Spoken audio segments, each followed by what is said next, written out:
تیسرا مقصد حج کا مساوات کا عملی اظہار۔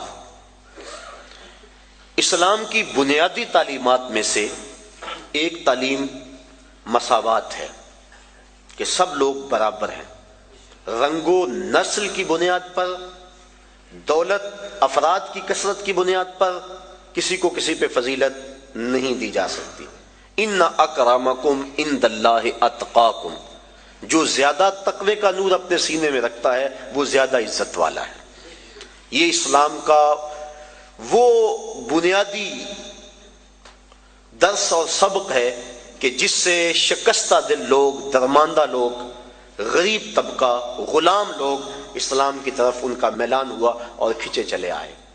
ان کو ان کے حقوق اسلام نے دیے کہ سب انسان برابر ہیں، تقوی کی بنیاد پہ فضیلت ہے۔ جب فاران کی چوٹیوں سے نور اسلام چمکا اور گھر گھر اس کے اجالے ہوئے تو عرب کا سب سے کالے رنگ کا شخص جس کا نام تھا اسود، وہ حضور کی خدمت میں حاضر ہوا۔ کوئی شخص اس کو رنگت کی سیاہی کی وجہ سے قریب بٹھانے کے لیے تیار نہیں تھا۔ اس نے آ کے حضور کی خدمت میں عرض کی، حضور اگر میں اسلام لے آؤں تو مجھے کیا ملے گا؟ حضور نے فرمایا جو ابو بکر و عمر کو ملا ہے وہی تمہیں ملے گا، جو حقوق و فرائض ان کے ہیں وہی حقوق و فرائض تیرے ہوں گے۔ جس صف میں وہ کھڑے ہوتے ہیں اسی صف میں تو کھڑا ہوگا، اور اگر تو پہلے آ جائے اور وہ بعد میں آئے تو اگلی صف میں کھڑا ہوگا، وہ پچھلی صف میں کھڑے ہوں گے۔ اس نے کہا اگر اسلام یہ ہے تو میں تو پھر دل و جان سے اس دین کو قبول کرتا ہوں۔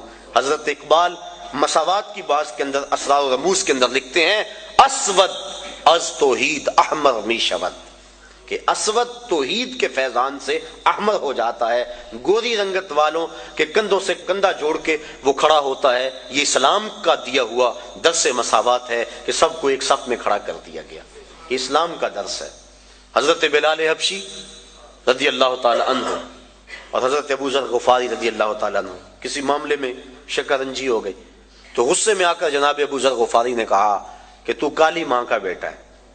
بس دل ٹوٹ گیا، حضور کی خدمت میں آئے، حالت دیکھی حضور میں کیا ماجرا ہے؟ اس کی حضور مجھے آج تانا ملا ہے کہ تو کالی ماں کا بیٹا ہے۔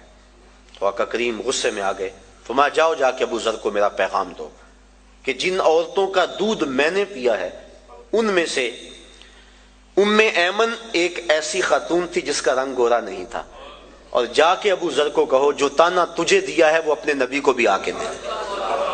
اور جب جناب بلال حبشی رضی اللہ تعالیٰ عنہ ان کے پاس گئے اور جا کے یہ بات کہی تو وہ زاروں کے تار رونے لگے اور اپنا جوتا اتار کے حضرت بلال حبشی کے ہاتھ میں دیا، کہا یہ میرے منہ پہ ملو جس سے میں نے یہ بات کہی ہے۔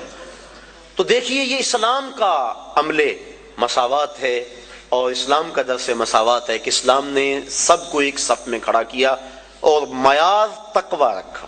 تقوی کی معیار پہ سب انسان جو ہے وہ ایک دوسرے سے فضیلت لے سکتے ہیں، ورنہ ایک دوسرے کے برابر ہیں۔ تو اس اسلام کے درس مساوات کا عملی اظہار حج کے موقع پہ ہوتا ہے۔ غریب امیر، بادشاہ اور گدھا، کالا اور گورا، اجمی اور عربی سب ایک ہی لباس میں ہوتے ہیں، ایک ہی رکن ادا کر رہے ہوتے ہیں اور ایک ہی تلبیہ سب کی زبان پہ ہوتا ہے۔ اور اگر کوئی شخص حج کے اس اجتماع میں جہاں درس مساوات دیا گیا وہاں سے آ کر دوبارہ اونچ نیچ اور تفریق میں مبتلا ہو تو سمجھو کہ اس نے حج کا نور حاصل نہیں کیا۔ اگر وہ یہاں پلٹ کے آ کے بھی اس تقسیم کو، جس تقسیم کی مخالفت حضور نے کی، اور خطبہ حجۃ الوداع کے موقع پہ حضور نے فرمایا کہ یہ جو کالے گورے اور عربی اجمی کی تقسیم ہے میں ان کو پاؤں تلے رونتا ہوں اور ان تفاخر کو ختم کرتا ہوں۔ ان اکرمکم عند اللہ اتقاکم۔ اب یہی درس ہمیں اپنی پوری عملی زندگی کے اندر یاد رکھنا چاہیے، مسجد میں بھی، گھر میں بھی، معاشرے میں بھی، ہر جگہ اس عمل کو یاد رکھنا چاہیے۔